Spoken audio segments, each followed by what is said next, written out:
ഏവർക്കും നമസ്കാരം. ഈ മാസം 14-ാം തീയതി നടന്ന വ്യാഴമാറ്റവും 18-ാം തീയതി നടന്ന രാഹുകേതുക്കളുടെ മാറ്റവും ഒരു വർഷക്കാലം മുതൽ 1.5 വർഷക്കാലം വരെ ദൈർഘ്യമുള്ള രാശിമാറ്റങ്ങൾ ആകുന്നു. ആ മാറ്റം ഓരോ രാശിക്കാരെയും എങ്ങനെ ബാധിക്കുന്നു, എന്തെല്ലാം ഫലങ്ങൾ നൽകുന്നു എന്ന ഈ പരമ്പരയിൽ ഇന്ന് നാം മകരക്കൂറുകാരുടെ ഫലങ്ങളാണ് ഇവിടെ വിശകലനം ചെയ്യുന്നത്. ഉത്രാടം, മുക്കാൽ, തിരുവോണം, അവിട്ടം, ആദ്യ പകുതി എന്നീ നക്ഷത്രങ്ങളാണ് ഈ കൂറിൽ വരുന്നത്. ആദ്യമായി വ്യാഴത്തിൻ്റെ രാശിമാറ്റം പരിശോധിക്കാം. വ്യാഴം ഈ കൂറുകാരുടെ 6-ാം ഭാവത്തിലേക്കാണ് രാശി മാറിയിരിക്കുന്നത്.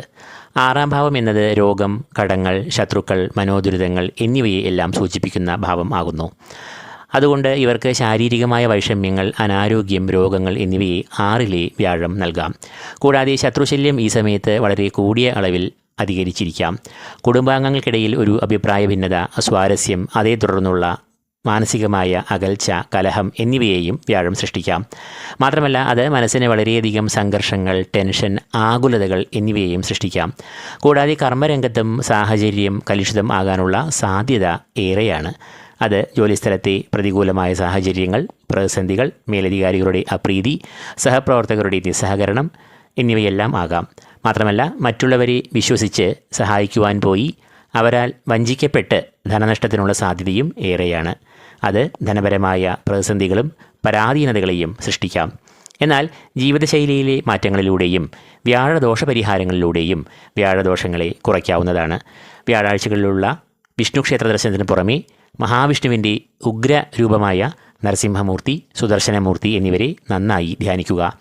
വ്യാഴം ഈ കൂറുകാർക്ക് പ്രതികൂലൻ ആകുന്നു എങ്കിലും മറുഭാഗത്ത് ശനി ഇവർക്ക് ഏറ്റവും ഗുണാനുഭവങ്ങളെ നൽകുന്നു എന്നതിനാൽ ഇവർക്ക് വളരെ ആശ്വാസം ലഭിക്കും. കൂടാതെ ശനി എന്നത് ഈ കൂറുകാരുടെ രാശ്യാധിപൻ കൂടിയാകയാൽ ഇവർക്ക് ശനി നൽകുന്ന ആനുകൂല്യങ്ങൾക്ക് തിളക്കം വർദ്ധിക്കുകയും ചെയ്യും. ഒരു കാര്യം കൂടി ഇവർ മനസ്സിലാക്കുക: വ്യാഴം ഒരു ഗ്രഹനിലയിൽ സ്വക്ഷേത്ര ബലവാനായോ ഉച്ചക്ഷേത്രത്തിലോ എല്ലാം നിന്നാൽ ഈ വ്യാഴദോഷങ്ങൾ വളരെ കുറഞ്ഞ അളവിൽ മാത്രമേ ആ വ്യക്തിയെ ബാധിക്കുകയുള്ളൂ. എന്നാൽ വ്യാഴം നീചക്ഷേത്രത്തിലോ പാപനായോ ഒരു ജാതകത്തിൽ നിന്നാൽ ആ വ്യക്തിക്ക് വ്യാഴം നൽകുന്ന ദോഷങ്ങളുടെ കാഠിന്യം ഏറുകയും ചെയ്യും. അടുത്തതായി ഈ മാസം 18-ാം തീയതി നടന്ന രാഹു-കേതു മാറ്റത്തിലെ രാഹുവിൻ്റെ രാശിമാറ്റം വിശകലനം ചെയ്യാം. രാഹു ഈ കൂറുകാരുടെ 2-ാം ഭാവത്തിലേക്കാണ് രാശി മാറിയിരിക്കുന്നത്. 2-ാം ഭാവം എന്നത് രാഹുവിൻ്റെ അനിഷ്ടഭാവം ആകുന്നു. 2-ാം ഭാവം എന്നത് ധനസ്ഥാനമെന്നും വാക്സ്ഥാനമെന്നും അറിയപ്പെടുന്നു. രാഹു 2-ൽ കൂടി സഞ്ചരിക്കുമ്പോൾ പ്രധാനമായും സാമ്പത്തികമായ പ്രതിസന്ധികളെ സൃഷ്ടിക്കാം. ധനക്ലേശം, അപ്രതീക്ഷിതമായ ധനനഷ്ടം, അമിതമായ ചെലവുകൾ എന്നിവയെ 2-ലെ രാഹു ഉണ്ടാക്കാം. അതിനാൽ വലിയ അളവിൽ ധനനിക്ഷേപം നടത്തിയുള്ള സംരംഭങ്ങളിൽ നിന്നും ഒഴിഞ്ഞ് നിൽക്കുന്നതാണ് നല്ലത്. 2-ാം ഭാവം വാക്സ്ഥാനമെന്നും അറിയപ്പെടുന്നതിനാൽ രാഹു ഈ ഭാവത്തിൽ കൂടി സഞ്ചരിക്കുമ്പോൾ അത് വാഗ്ദോഷത്തെ സൃഷ്ടിക്കാം. അതുകൊണ്ട് തന്നെ ഈ കൂറുകാർ തങ്ങളുടെ വാക്കുകളിൽ നല്ല സംയമനം പാലിക്കുക. കൂടാതെ വഞ്ചന, കളവ് എന്നിവയിലൂടെ ധനം, വിലപിടിപ്പുള്ള രേഖകൾ എന്നിവ നഷ്ടമാകാനും സാധ്യത ഉണ്ട്. അടുത്തതായി കേതുവിൻ്റെ നില നോക്കാം. കേതു ഈ കൂറുകാരുടെ 8-ാം ഭാവത്തിലേക്കാണ് പ്രവേശിച്ചിരിക്കുന്നത്. 8-ാം ഭാവം എന്നത് കേതുവിൻ്റെ ഇഷ്ടഭാവം അല്ല. 8-ാം ഭാവം എന്നത് ആയുർഭാവം, ആരോഗ്യം, ശരീരം എന്നിവയെ കുറിക്കുന്നു. തൽഫലമായി 8-ലൂടെ സഞ്ചരിക്കുന്ന കേതു ശാരീരികമായ വൈഷമ്യങ്ങൾ, അനാരോഗ്യം, രോഗദുരിതങ്ങൾ, ആശുപത്രിവാസം, അതുമൂലമുള്ള ചെലവുകൾ, മാനസികമായ സംഘർഷങ്ങൾ എന്നിവയെ എല്ലാം സൃഷ്ടിക്കാം.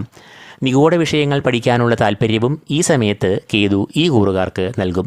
ധനപരമായ വിഷയങ്ങൾ, ക്രയവിക്രയങ്ങൾ, കൊടുക്കൽ വാങ്ങലുകൾ എന്നിവയിലെല്ലാം നല്ല ശ്രദ്ധ, കണിശത എന്നിവ ഈ കൂറുകാർ പുലർത്തേണ്ടത് അനിവാര്യം ആകുന്നു. അപ്പോൾ രാഹുകേതുക്കളുടെ രാശിമാറ്റവും മകരക്കൂറുകാർക്ക് പ്രതികൂലമായ ഫലങ്ങളെയാണ് നൽകുന്നത്.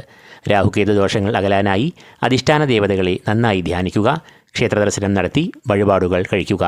രാഹുവിൻ്റെ അധിഷ്ഠാന ദേവത ദുർഗാദേവിയും നാഗദേവതയും ആകുമ്പോൾ കേതുവിൻ്റെ അധിഷ്ഠാന ദേവത മഹാഗണപതിയാകുന്നു.